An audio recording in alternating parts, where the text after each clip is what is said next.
మార్చిలో మనకి వచ్చే పౌర్ణమి విశేషమైనటువంటి పౌర్ణమి. ఫాల్గుణ మాసంలో వచ్చే పౌర్ణమి హోలీ పౌర్ణమి అంటాం మనం. షిరిడీలో కూడా అత్యంత అద్భుతంగా నిజంగా చాలా రెండు కనులు చాలు హోలీ పండుగ చాలా బాగా ఉత్సవం బాగా జరిపిస్తారు. అటువంటి ఫాల్గుణ పౌర్ణమి హోలీ పౌర్ణమి నాడు మనం ఈ పౌర్ణమి నాడు ఏమి దహనం చేస్తే మంచి ఫలితాలు వస్తాయి? ముఖ్యంగా వట్టివేళ్ళు మీకు బయట దొరుకుతాయండి, ఎండాకాలం ఇంకా బాగా దొరుకుతాయి, కాస్త వట్టివేళ్ళు తీసుకోండి.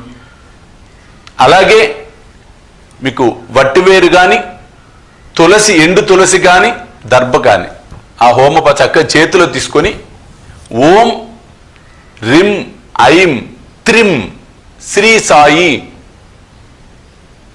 శీతల నమః, ఓం రిం ఐం త్రిం శ్రీ సాయి శీతల నమః, ఓం రిం ఐం త్రిం శ్రీ సాయి శీతల నమః అని ఒక 12 సార్లు నామస్మరణ చేయండి. మీ సంకల్పం చెప్పుకొని మీకు ఇచ్చిన హోమపాత్రలో వేసి కర్పూరంతో చక్కగా దహనం చేయండి, కాల్చండి. ముందు చక్కగా సాయి దివ్య రక్షా కవచాన్ని ఆ రోజు పౌర్ణమి రోజు ఆవు పాలతో అభిషేకించండి.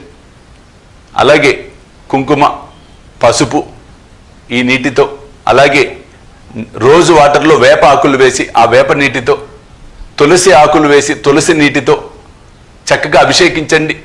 ఓం రిం ఐం త్రిం శ్రీ సాయి శీతల నమః ఈ నామస్మరణ చేయండి. చక్కగా 5 దీపాలు వెలిగించండి.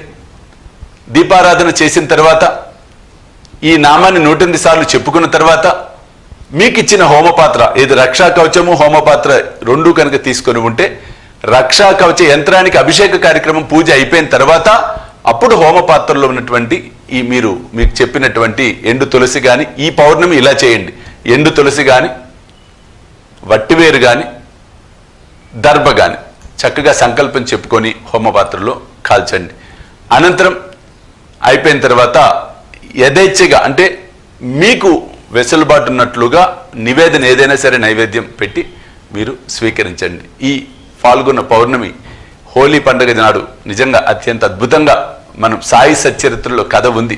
హేమాడ్ పంత్ ఇంటికి బాబా చిత్రపట రూపంలో వస్తాడు హోలీ పండుగ నాడు ముఖ్యంగా. కాబట్టి ఆ కథ అవకాశం ఉన్నవారు సచ్చరిత్రలు చక్కగా చదువుకునే ప్రయత్నం చేయండి. చూస్తూనే ఉండండి శ్రీ సాయి సర్వస్వం యూట్యూబ్ ఛానల్.